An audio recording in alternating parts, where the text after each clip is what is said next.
Good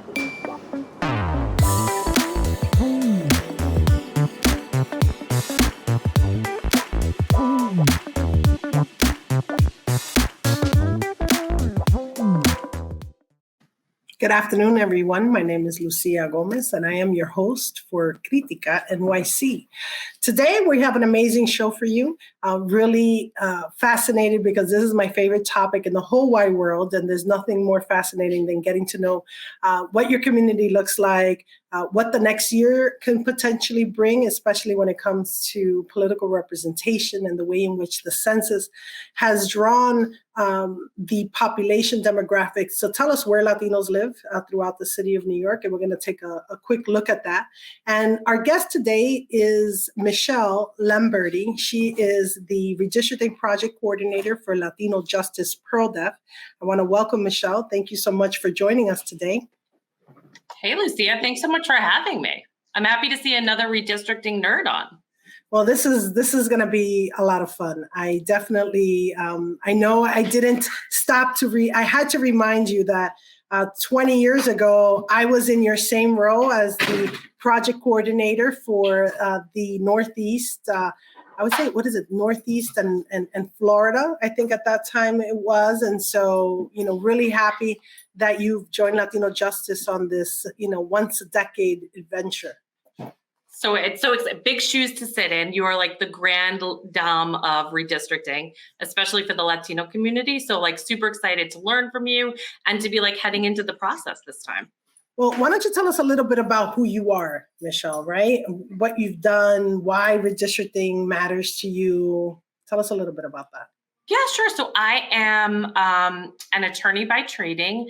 I worked at a big law firm and just did a lot of pro bono work there. So big law really wasn't for me, but I always loved really electoral, voting and racial justice. And so when I took some time off and had kids, I spent a lot of my time working on voting rights. And so for me, redistricting is really the heart of voting rights, right? Because without a fair district, it's really foundational to letting voters have their voices heard. And so it's a topic I just became really interested in over the last, I'd say 5 to 7 years. I missed the last cycle. And so when this cycle came around and there was the opportunity to join LatinoJustice, I really believed in the cause and the mission. And so it was a great fit of my values. And then also just something I'm really, really interested in, kind of like the politics plus the voting rights put together. So why don't we zoom this back out, right? What is redistricting?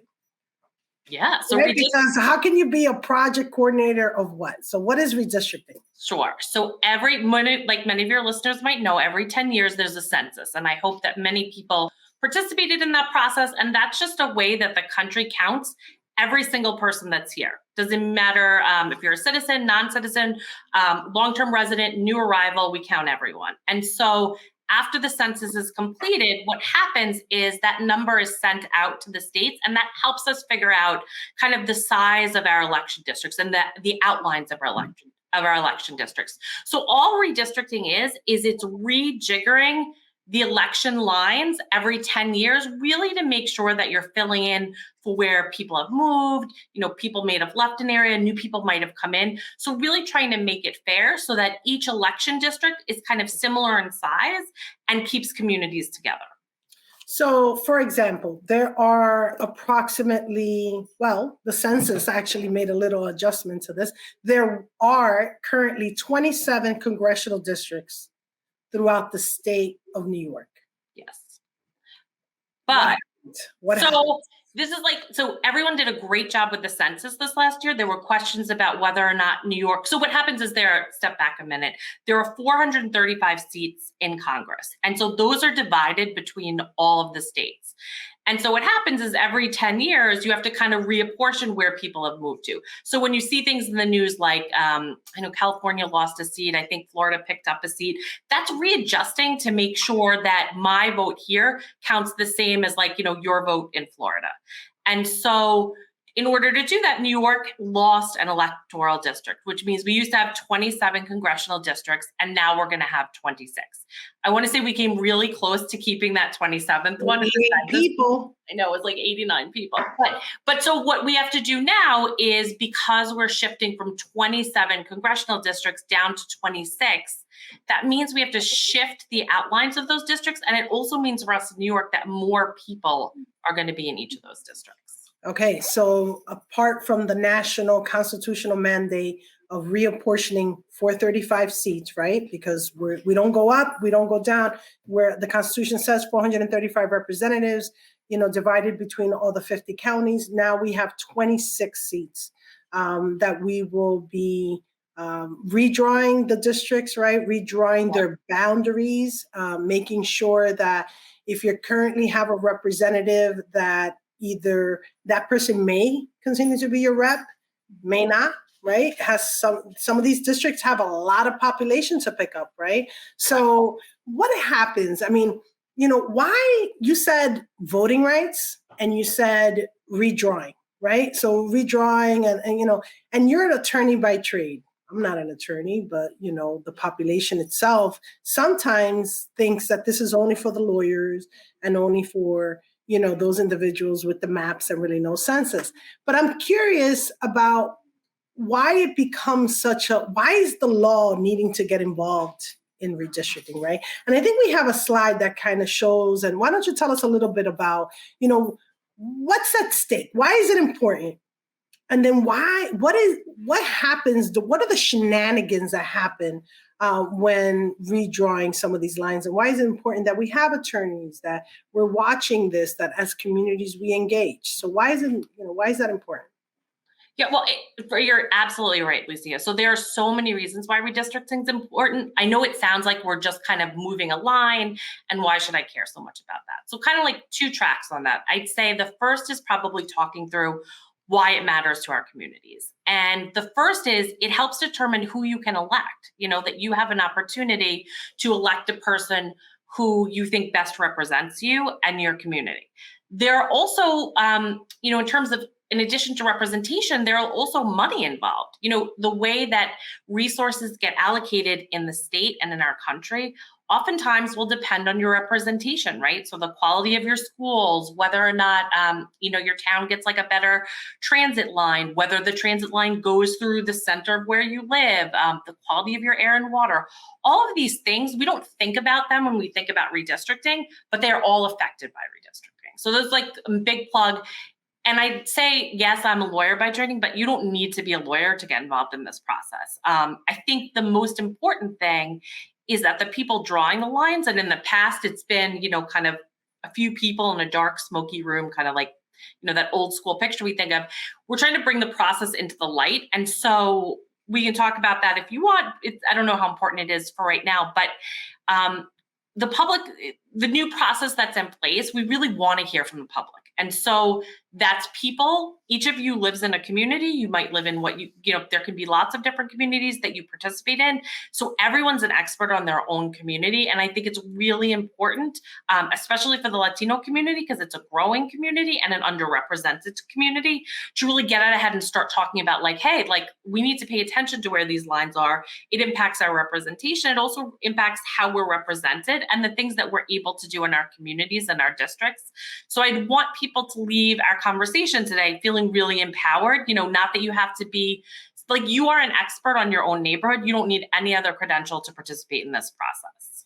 That's good to know, because I know that, so many of our community members, day to day, they go to work, they come back, they take public transportation, they shop at certain stores. We're going to talk about that, right? Those are valuable bits of information, where you go from one place to the next. But, I love to mess around with the shenanigans of redistricting, right? Because the reason why we have to have so much engagement and participation, it's because we need all eyes and ears on the ground focused on, where these lines are being drawn and whether or not neighborhoods are being kept together, They're being split apart for intentional political reasons.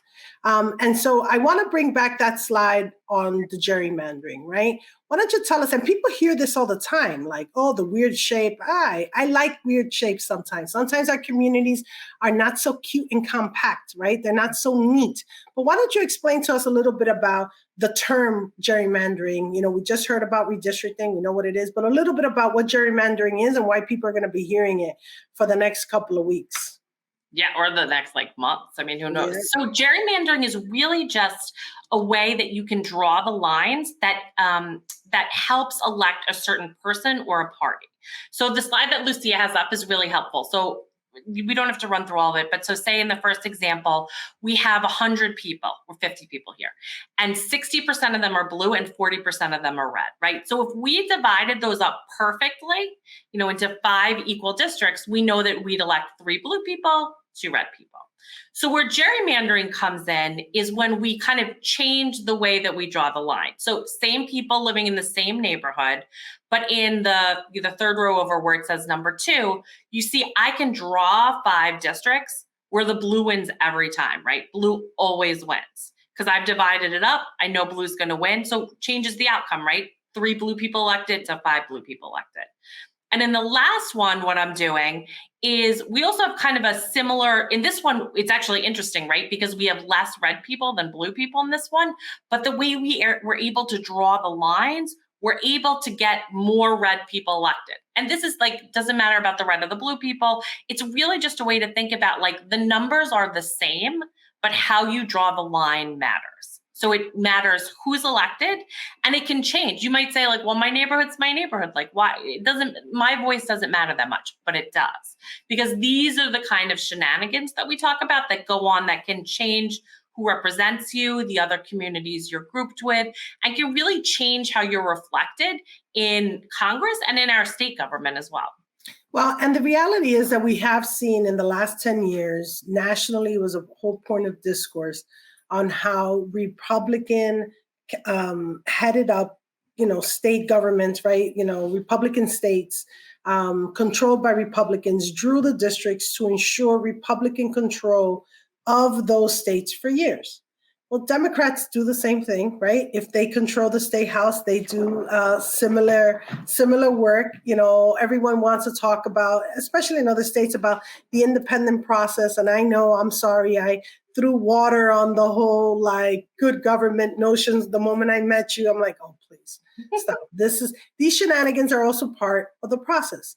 Once you understand an electorate, right? And an elected official, someone who's elected in that district, if they know their neighborhood from north, south, east, and west, they understand who supports them, not individually, but as a community, as a hub, as a base.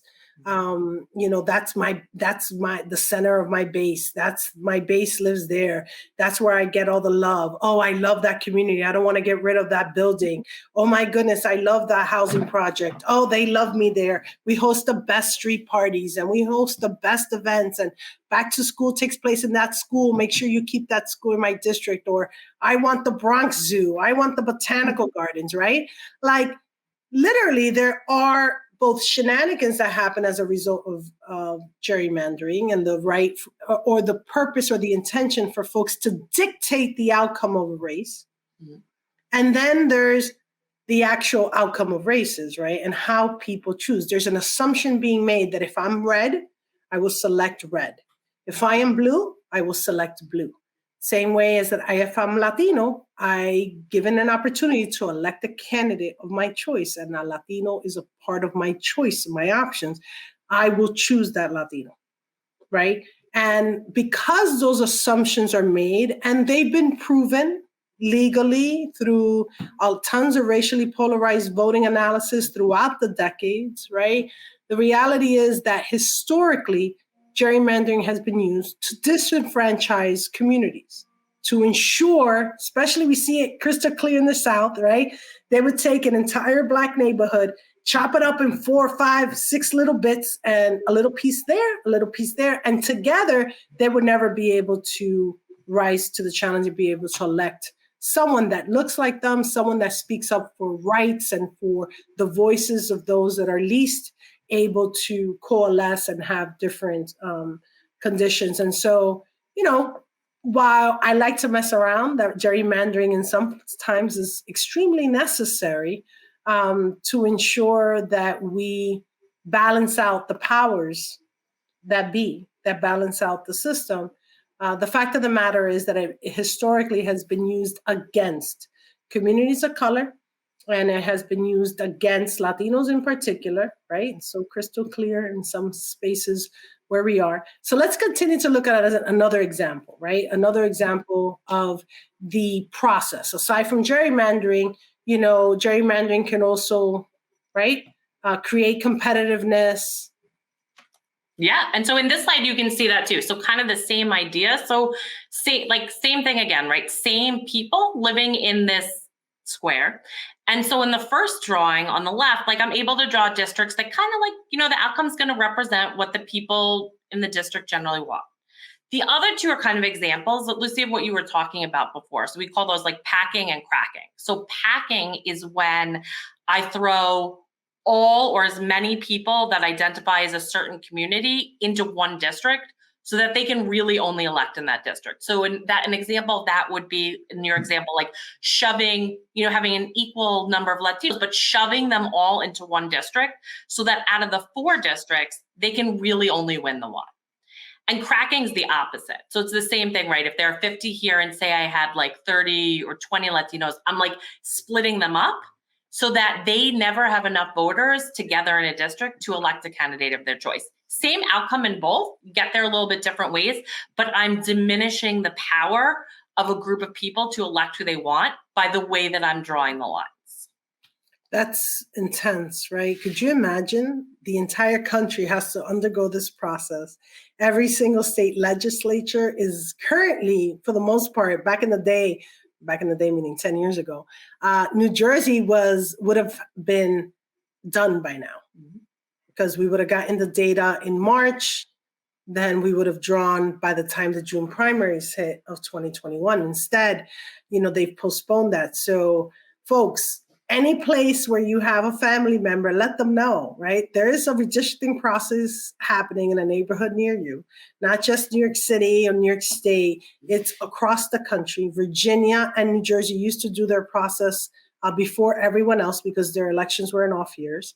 But now they're undergoing their process now, right? So this is something that dictates the next 10 years, the way in which our representatives voice our concerns at the neighborhood level or not, depending on the way districts are drawn. Voices are decreased on particular issues. They know how to mess with us. So why don't we look a little bit at the data, right? Yeah, I was fascinated to look at the growth of the Latino community or the continued growth, right? So we're looking at the state of New York, right? Tell us a little bit about what this says. Yeah, so I think this is a great way to compare. So you see kind of what our numbers were like in 2010 and what they're like now. So over those 10 years, New York gained about 800,000 new people or people who moved here. And you'll see, look at that number. So in 2010, Latinos were 17.6% of the population, and now we're almost 20%, right? 19.5%. So really big, 2% jump. You can see that NH is just referencing non-Hispanic, Black, or African-American, small decrease there, but kind of similar, 14.8%. Also a big jump in our non-Hispanic Asian population, so from 7.3% to 9.6%. Native American population is much smaller. But look at the giant drop-off in non-Hispanic white. So that went from 65.7% in 2010 to 55.2% in 2020. So huge drop. I think this slide shows that the face of New York is increasingly Latino and it's increasingly diverse. I don't know if I'd be surprised if by 2030, we were a state that was majority people of color. I'm not a statistician, but we dropped, 10 percentage points in the last 10 years. So we'll see where we're at. So that means that our representation should really start to reflect our communities. And I would argue that means, we should be electing people. Our numbers should be representative of our percentage of population. That's not an unreasonable thing to assume. Yeah. And, sometimes at a minimum, the communities in a particular district should be able to elect, at least the majority should be able to elect someone of their choice. It shouldn't be where a community is divided in such a way that it has no real say or impact. Sometimes when you're only 10% of a district, the other 90% get the bulk of the attention, right? So sometimes, while in the past, it used to be an intention to ensure that we maximize the number of Latinos in a particular district. We know we've been able to elect Latinos in diverse numbers, depending on the size of the district. And we'll take a quick look at that. I'm curious about, I think something folks need to understand is that Latinos have their own category as an ethnicity. So when we looked at the numbers that said non-Hispanic Black, non-Hispanic Asian, there's an entire 2 or more races, and then there's, some other race. There was a jump in those categories. Definitely more New Yorkers are identifying with more than one race. They could be biracial, they can be triracial. They are definitely selecting more than one race. This is like the second, I want to say third time that we see these identifiers and the opportunities to use these kinds of demographics. So again, we're not monolithic, right? The white community is decreasing. The multicultural nature of the state is definitely showing its true colors in terms of diversity. And for the most part, Latinos have a very significant chunk of that diversity. It doesn't show signs of slowing down.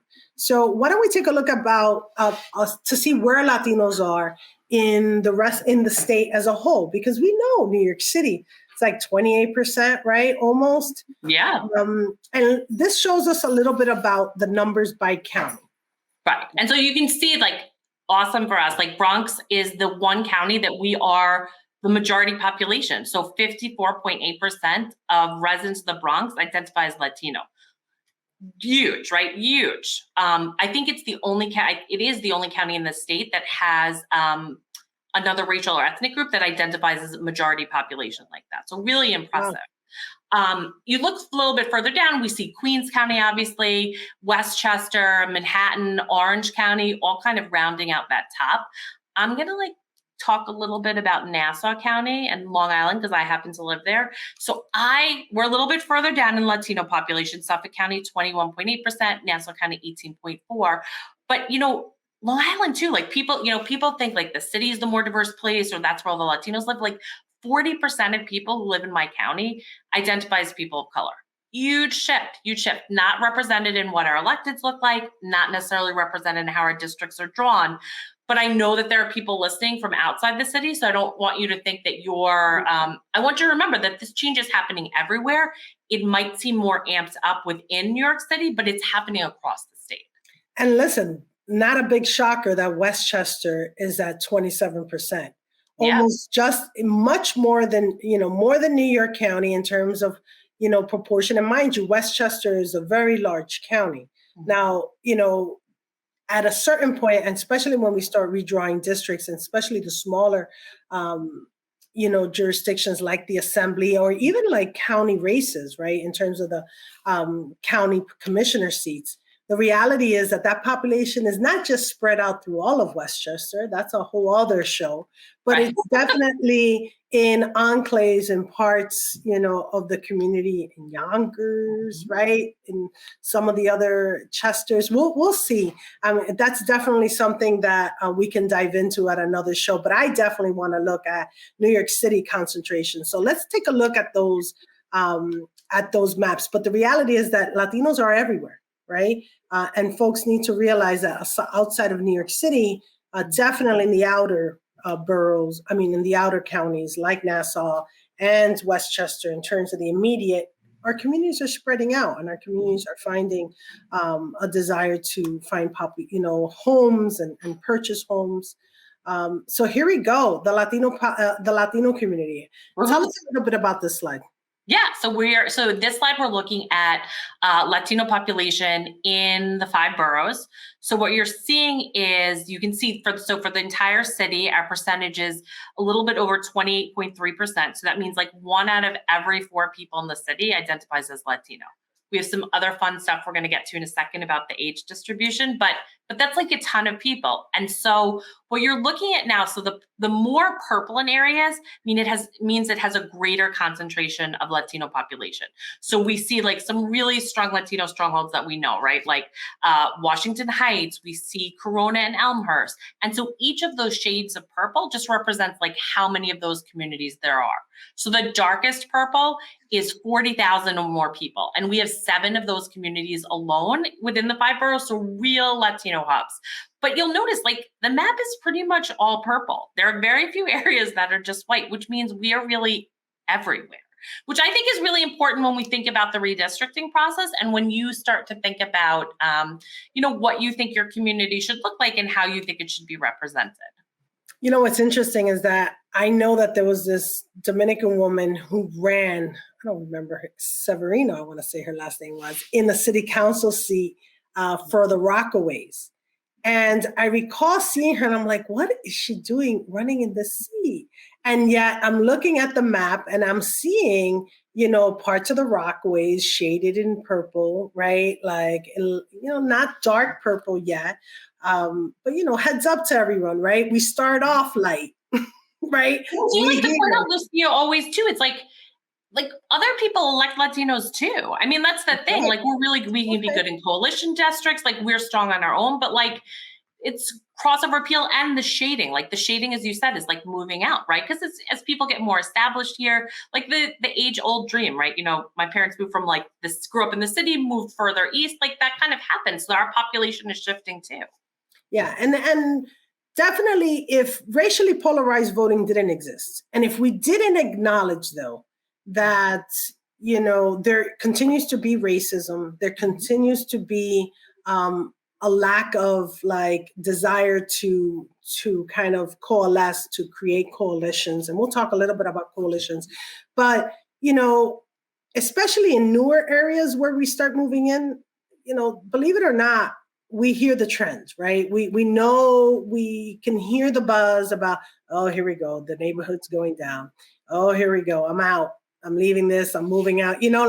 When we start seeing a change, so that's why I laugh and I'm like, what? We start off light purple, we start, inviting folks over, family moves next door, right? Friends move in the neighborhood, especially in our strong immigrant communities where, the opportunities, and especially even in the middle of a pandemic, we found ways of being able to survive and coalesce and kind of call our communities home. And so, while I agree that we have been able to elect in non-traditional spaces, and we continue to do that, those are sometimes anomalies. Those are not necessarily the common space. That's why we ensure that during redistricting, we draw districts that allow our communities to stay together.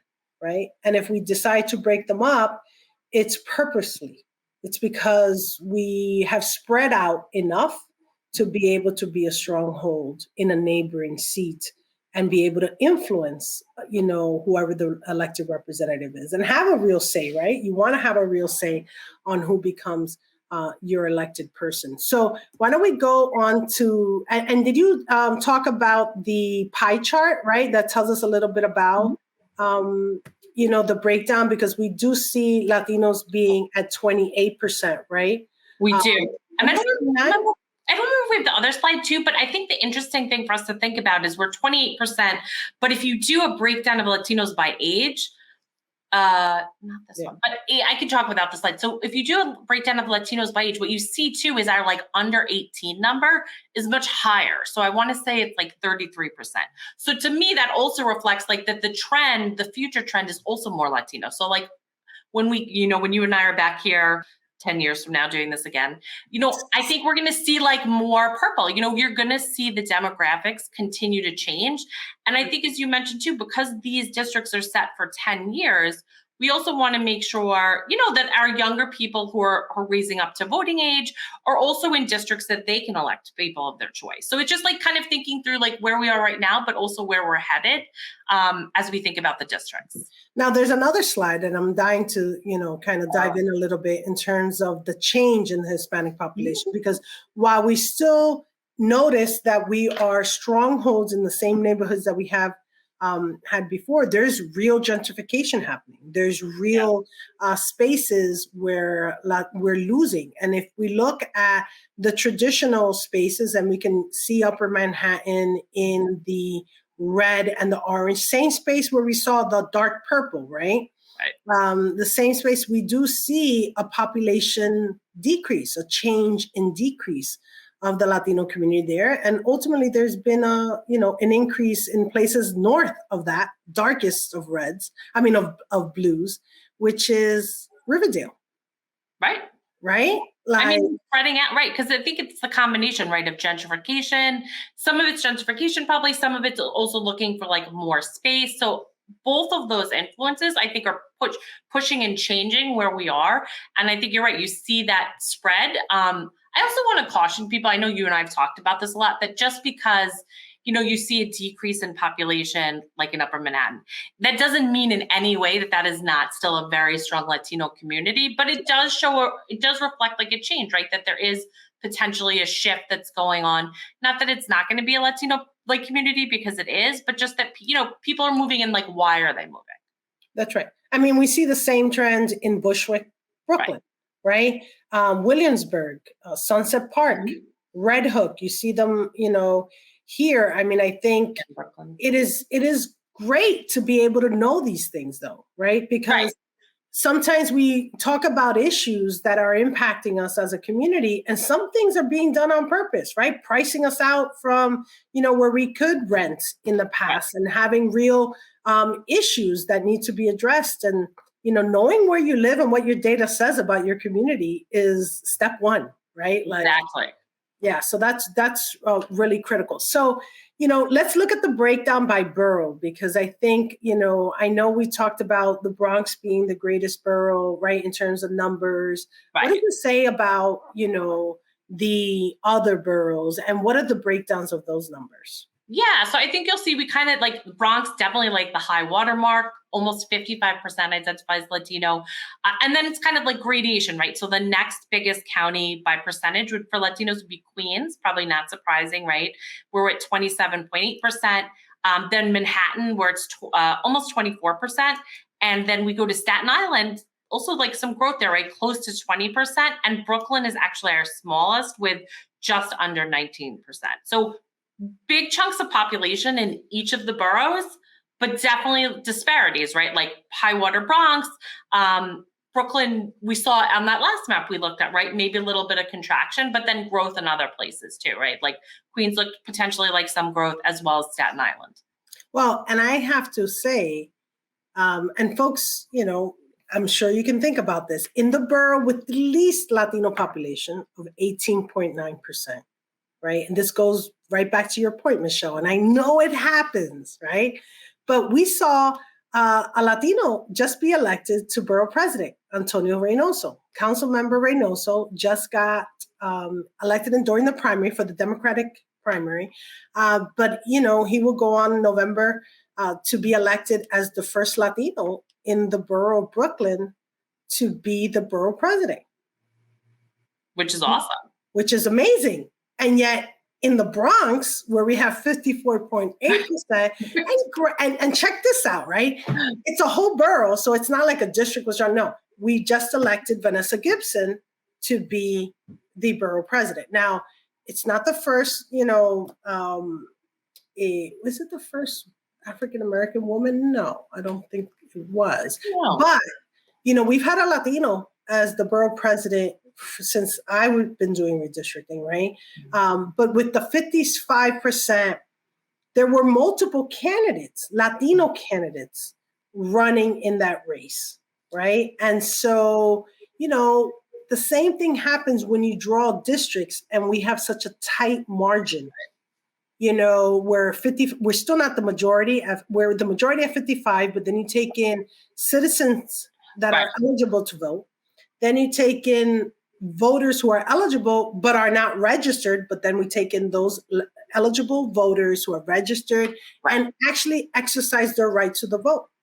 Right. So when we run campaigns, right, when we take a look at the data, all of this gets factored in. Right. No, So really critical to take a look at the way in which we're drawn. What does our numbers say about our power? And I've been talking about this in a couple of shows behind that, right? Because we talk about our size and I'm like, let's wait till we actually have a discussion about the numbers in a way that folks can understand. Let's take a look at the age groups, because I think one of the fascinating things about our numbers throughout the city is the difference in age. So what does this slide tell us? Right. So this shows that Latinos in general skew younger. So if you look at, the big pie chart in the middle is showing, like, in general, 28% of the population identifies as Latino. If you look at Latinos who are over 18, 27%. And if you look at Latinos under 18, it's like almost 34%. So that means we skew younger. If you look at the other, the racial categories, so like the white group, the black group is kind of consistent across ages. Asian actually skews a little bit older, and the whites definitely skew older. So what it's showing to me is that, like, the future is looking more Latino. Like, because of our demographics and the age too, we will become a more Latino city, but also we're going to have new voters entering the voting rolls, right? When they turn 18, they'll be able to participate in the process. So just more of a trend line that I'd say suggests that the city will continue to get more Latino over, like, the coming years. Now, we talked about representation, right? We talked about, having just elected Antonio Reynoso in the smallest Latino borough. We talked about electing Vanessa Gibson in the largest Latino borough. What does Latino elected representation look like in the rest of the state? How many do we have? And we got to count Malia Tagas. I know she keeps saying she's half Cuban. Half Cuban. I'm going to take it. I'll take it. You got to take it. So let's look at that slide. What are we looking at in terms of Latino elected reps in the state of New York? Yeah, so this is, like, really interesting. And for me and you, I think this is where, like, the rubber hits the road kind of. So, like, we're a certain percentage of the population, like, how are we actually doing in elected representation? So the first category is your members of Congress. So those are people in the House of Representatives, our friend, Representative Takis. So New York, as we said before, currently 27 seats, 6 are held by Latinos. So that's 22.2% of all the seats are held by Latinos. That's actually not bad, right? Because, like, I know we have Melanie Tacos. We're not sure how we categorize her. She is Latino, so we're going to count her. But 19.5% of New Yorkers identify as Latino, so that's kind of, like, overperforming. But when you go down to, like, New York's legislative chambers, like, you and I have talked about this, but the numbers are terrible. Like, New York State Senate, which is there are 2 houses in New York State government, it's the higher house. There are 63 total seats. We only have 5 elected Latinos. That's like 7.9%. So way under that almost 20% of the population that we are. The New York State Assembly, a little bit better. There are 150 seats. We only hold 15, so that's only 10%. So when you and I talk about those numbers and look at them, we say, like, whoa, like, what, like, this is lower than we think where we should be. Like, and how our district's drawn having something to do with that? Now, I don't know, right? Like, there's a couple of anomalies, right? For a long time, we always had Jose Serrano, right? Congressman Serrano. He's amazing. Congressman Serrano, who was, representative in the South Bronx. And now we have Congressman Richie Torres. And we had Nydia Velázquez, Congresswoman, an amazing, Puerto Rican woman from Brooklyn. And we had both for a long time as the only ones. Okay. All of a sudden, 2010 redistricting happens. We redraw a congressional seat in Upper Manhattan to now follow the population trend into the Bronx.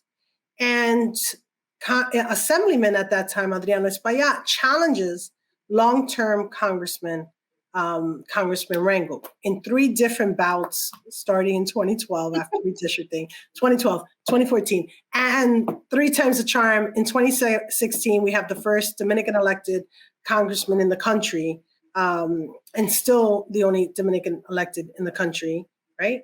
Yes. And then, fast forward 2 years after that, 2018, a district that Joe Crowley at that time, we knew and we continued to draw, and we understood the civic engagement component. We understood the citizen factor of the parts of Corona and the parts of Queens. But then AOC wins in 2018. Yeah. Right? And not necessarily, the data shows not necessarily from strong Latino neighborhoods, but definitely she's able to win. And she's, a Puerto Rican woman from the Bronx. And so now we have, that includes 4. All of a sudden, Malliotakis beats, Congressman Rose in Staten Island. And she's been talking about being, I believe, Greek and Cuban. Yes. She came out with that a couple of years ago. And then we have Anthony Delgado, who also, in a very low Latino percent district, right? Was it 8-9% Latino? It's really low. I mean, which is what you and I talk about, right? It's so different, like totally different than the other districts, but very, he's elected there as well. I mean, that I think will be probably a trickier race this time, but he's elected, so that's our 6th representative, which is, very, I think, exciting for us, but we'll also draw a lot. I think depending how the congressional lines are redrawn might help to, it'll influence kind of what those seats look like or who holds those seats going forward. Now, the reality is that we also look at these representatives and say, hold on, Adriano, Nydia, especially the way the district was drawn to ensure that so many of the populations and communities of interest from the Lower East Side and Chinatown to Sunset Park to Williamsburg, following the trend and the lines of common communities along those areas, including Ridgewood, Queens, right? Following Latinos, making sure that those communities understood and coalesced with each other. And then the South Bronx, right? Where all very nice and compact in the South Bronx when we had Congressman Serrano and now Richard Torres. The reality is that these are districts that were drawn and elected Latinos. They were drawn to elect Latinos. That was the draw. They were drawn to elect Latinos. Yes. Congressman Crowley was drawn to elect a Latino, but his strong power base and no one really challenging him didn't make that happen. Right. But in Anthony Delgado, if Anthony Delgado were to leave that seat, or decide not to run or run for something else, could that seat really elect another Latino by the Latino community, right? Right. And that's where the anomalies come in. He was elected as a Latino because the community in that area, it was a Democrat versus Republican, so it was more of a partisan race. And the Democratic Party put him up as the candidate. That's more about what was selected for us, right? As opposed to us selecting what we want. That's right. And so, in the case of Malliotakis, she happens to be Latina. She wasn't elected because she was a Latina. Probably on the contrary, would have not won. But definitely something for us to take a look at as districts start to get redrawn and examples start being shared about how the electorate chooses to elect. Right. And whether or not a district is viable to represent the majority voices of a district. And so drawing these things become like, it's like pencils and crayons and markers and oh my. So let's look at Richie Torres' seat, because I know, for me, that is the neatest little compact. Such a cute district, so compact. Yes. Can you tell folks where they can find this map? Yeah. So this is a great tool when you're thinking about participating in the redistricting process. I'm sure Lucia can share this on the website too, but it's called Redistricting in You. It's totally free. And you can go in and actually look for your district. And so in this one, we just pulled up Representative Torres' district, and it'll show you the black outline, just shows like the geographic edges of his district. So that's kind of all the bit in the middle, that kind of like a nude color, that's his district. And if you look on the left, it'll also give you some information that shows you, that 26, that shows we're going to have 26 congressional districts instead of 27. It shows you what the population of the district has to be. It shows you what the population of his district is right now. And it shows us that his district is like about 10,000 people below where it has to be, which I will say is very good, right, Lucy? Because like, we just lost a whole seat, and we've seen districts upstate that need like 80,000 people. So to be off by 9,000 when you've taken out a whole seat is actually pretty good. And then you'll see the difference, right? So that deviation, that 0.1, 0.2%, that just means like how much under the ideal size he is. And I should say for congressional seats, they do have to be equal. Like equal means equal. I think maybe, Lucy, you'll know, like maybe 1 or 2 people off, but we're talking like equal. For the state seats, a little bit more wiggle room there by the courts, so a little bit different. And if you go to the next slide, Yep. You find out a little more information. So on this, like same thing, you'll be on the same website. There's you see it says population equality, and then it also says demographics. So if you click on demographics, you can see what the racial and ethnic breakdown is. So here, like I clicked on the green, it shows that that's the Latino population. So both total population and voting age. Voting age just means like over 18 population.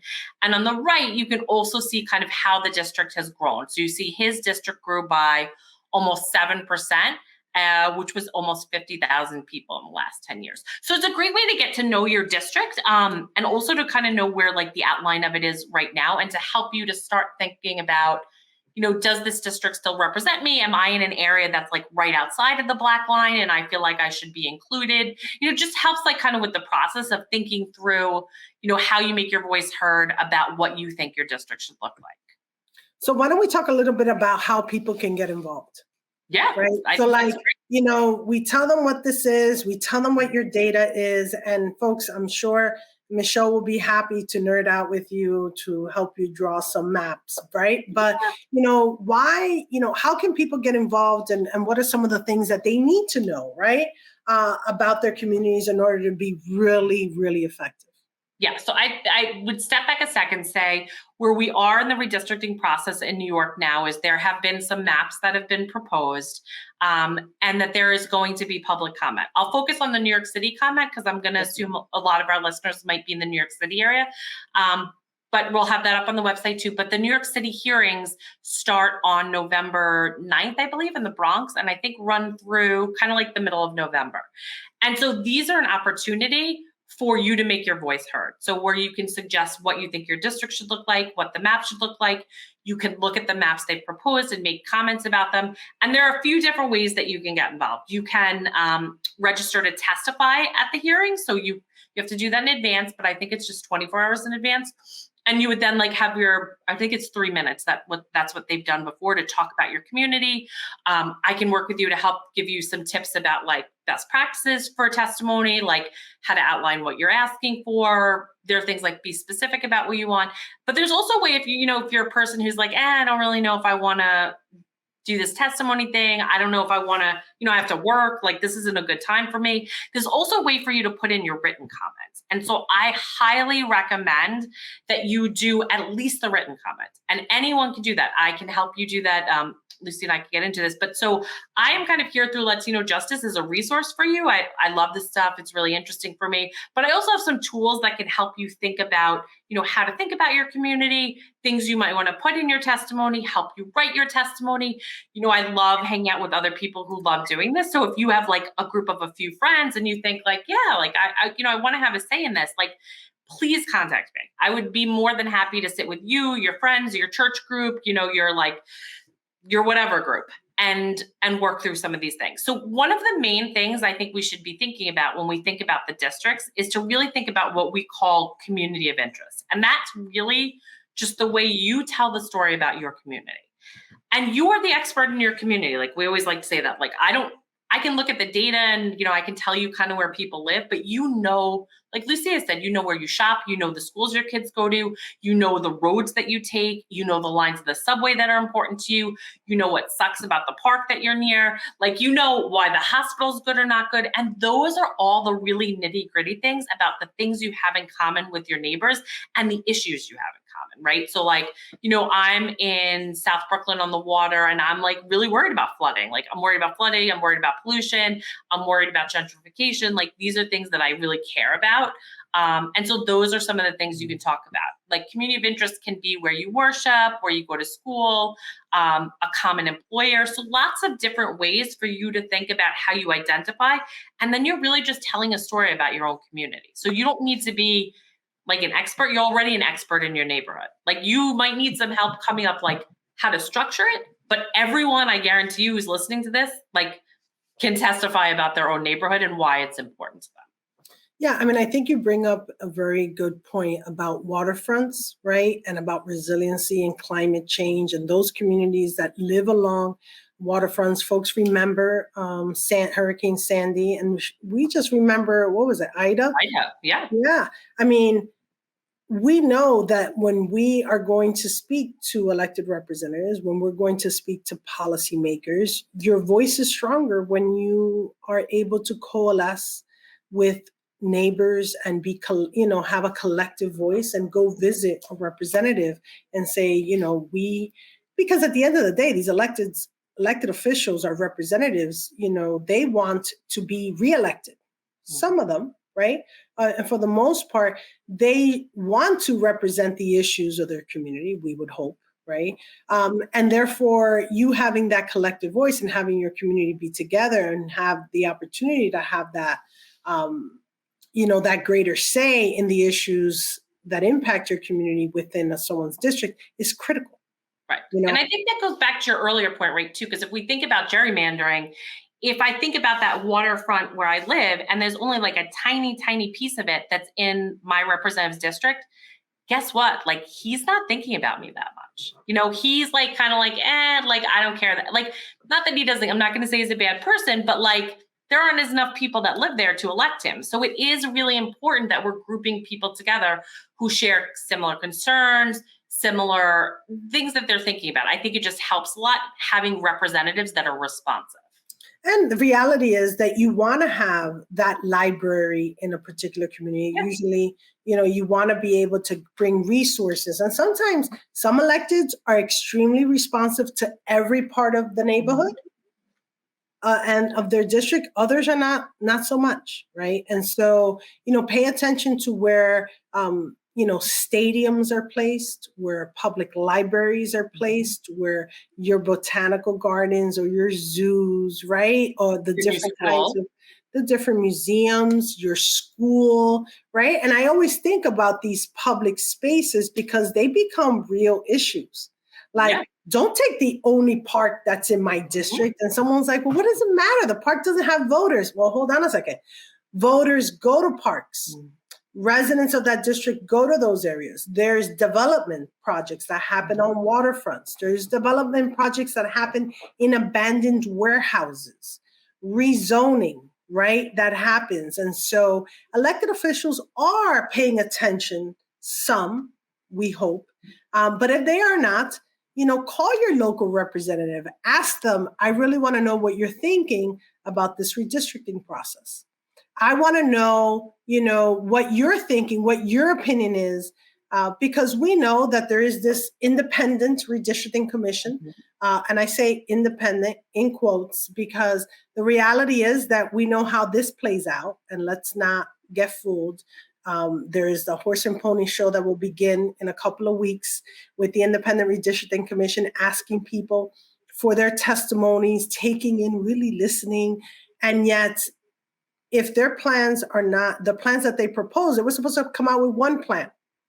But the Republican members of the commission came out with their plan, and the Democratic commissioners came out with their plan. They did not agree on a plan. Well, what makes me think they're going to agree on one final plan? But I do think we should encourage people to still testify, even because I do think on the other side too, thinking through like the long, we never know if there's going to be litigation or not. Sometimes there is, but your comments about your community are important. So we do want to make sure, I think I completely agree, Lucia, like the dog and pony show is going on, but we need to have our voices heard. And I will say, like, we've heard from commissioners when certain groups have showed up a lot and testified, like they heard that. And we saw, right? It showed its way into some of their maps. We heard about certain communities over and over again. And you know what? They actually did listen. So I think it's one sector of the commission listens. The other sector, I don't even know where they were. It's like there were but someone listened. Some people listen. I mean, look, the reality is that there's been, right? I think the Brennan Center came out with a study that says that 40% of your comments actually get taken into account. That's a pretty high number considering, these are such highly political processes. But absolutely, like, I never discourage. I mean, listen, I'm one who used to take, I don't know how many buses and trains, because 20 years ago, I wasn't driving everywhere, but I was taking every kind of bus, every kind of train. I learned more about neighborhoods in all parts of the Northeast and Florida. Literally 20 years ago, 9/11, I was in Orlando waiting to take my flight out to Albuquerque because I'd just been in South Miami for their hearings and in Orlando that night. For their round of hearings. So I used to be that groupie that followed every commission in different states and really got a kick out of listening to the way different communities share information about I heard about Parkchester and parts of, Roosevelt Avenue and needing to keep Jackson Heights together. Or the best was Upper West Side, Upper East Side, I don't want to be with them. I don't want to be with them, or Ridgewood, my insurance is going to go up because I'm in a district with Brooklyn. I hear that all the time. It's like, no, it won't. That's a congressional line. Like, so there are real things that happen at these hearings. And I really want to encourage folks to be actively participating. Now, tell me, I want to make sure that we share with folks, who are your team players and your contact information? Yeah, so put the contact information up. So you guys should feel free to reach out to me at any time. So we are working with LatinoJustice and the Unity Mapping team. So it's myself. We have our mapper, who's Dr. Giovanni Graziosi. Jackson Chin is our senior counsel, and Fulvia Vargas de Leon is our associate counsel. You can find me either, there you go, of course, at michelle1l.c.lamberti@gmail.com, or just ljredistricting@gmail.com. And give us I'm happy to sit with you and help in any way. We can help you look through data and maps, think about testimony. We want you to think of us as your resource. So please, I would love to hear from you. So don't be shy about reaching out. Yes, and there is the New York Independent Redistricting Commission's website that actually is going to give you the dates and times of when the meetings are going to be held. Please make sure that you find out when there's a hearing coming into your neighborhood. Go visit another borough if you like and talk about your neighborhood. But don't sit back and let the lines get redrawn for you, right? Because that's definitely something that will impact us for the next 10 years. I am really happy that we saw an opportunity to take a look at see the congressional growth of our representation. No need for us to be shy about the state Senate and the state Assembly. No need to stay home and not run for office. We just saw the city council have numerous people run.